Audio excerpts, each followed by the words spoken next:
The fun part about overdone tropes is seeing when they get flipped on their head. Recently, there have been a ton of stories about someone getting kicked out of the hero's party only to become the strongest. Or maybe not the strongest, but it turns out that they were the keystone that held the party together. Or maybe they wind up in a harem with all of their former party's mothers. So our story starts out with our main character at rock bottom having their whole life ripped away because they weren't strong enough or some other imagined issue. But eventually, after meeting a nice girl, things start going their way. Eventually, they become stronger than the hero party who kicked them out. Yeah, you got rid of me, but look how awesome I really am!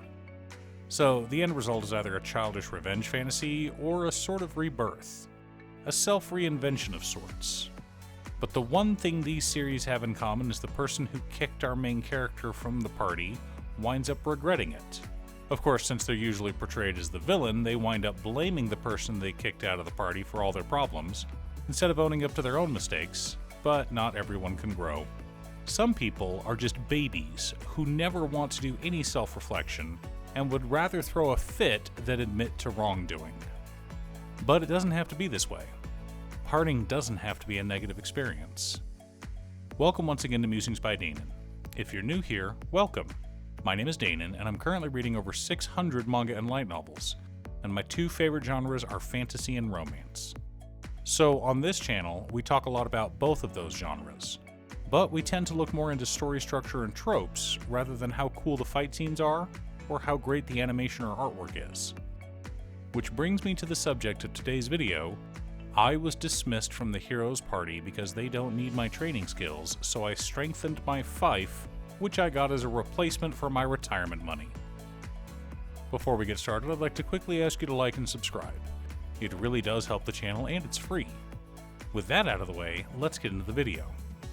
Aiga, our main character, gets asked out for a drink by his party leader, Cross. Cross is one of the heroes currently trying to defeat the Demon Lord. In this world, there's not just one hero, there are several who are in competition with each other to rise in rank and eventually defeat the Demon Lord. 6 years ago, Aiga began putting together a team to accomplish just that.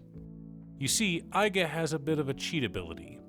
He can see a person's potential class, as well as their destined skills. Something that only the gods should know about allows Aiga to put together a team of adventurers unparalleled in the last century. And with the help of his other skill, which causes all of his party members to gain experience points at double the normal rate, the team he puts together rises meteorically, both in power and fame. Unfortunately, that also means that Aiga was soon left in their wake. To put it in a way that most people will understand, Aiga pretty much caps out as a B-class adventurer, while everyone else in his party is S-class. Recently, it has become more and more clear to Aiga that he has no place in this party that he'd helped create.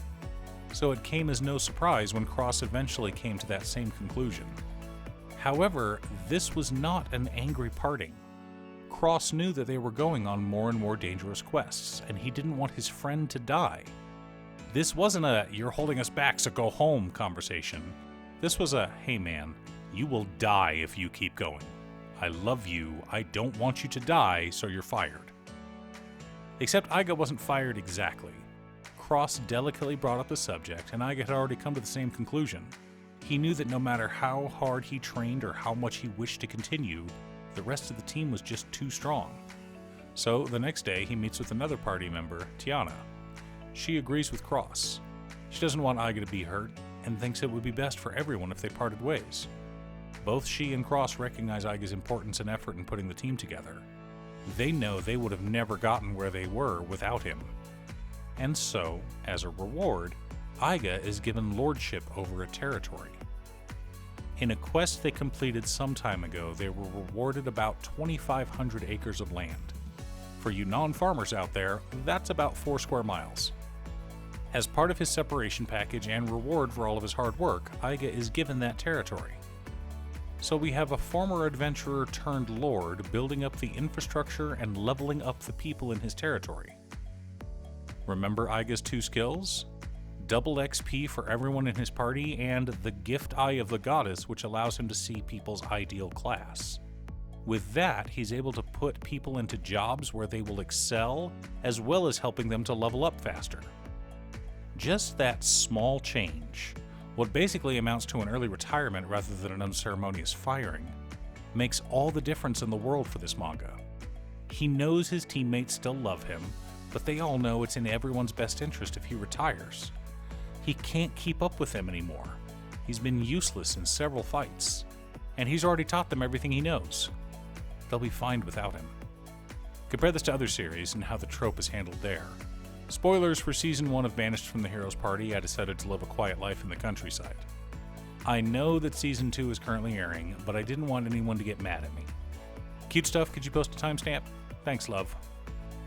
The person who kicks Gideon out of the party winds up becoming the villain of Season 1. The sage, Ares, thinks that Gideon is holding the party back. And to be fair, he is the weakest member in a fight.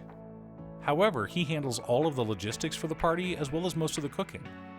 Ares breaks under the pressure of trying to handle Gideon's job and winds up working with a demon to try and get Rudy, the hero, back on the path she needs to be on.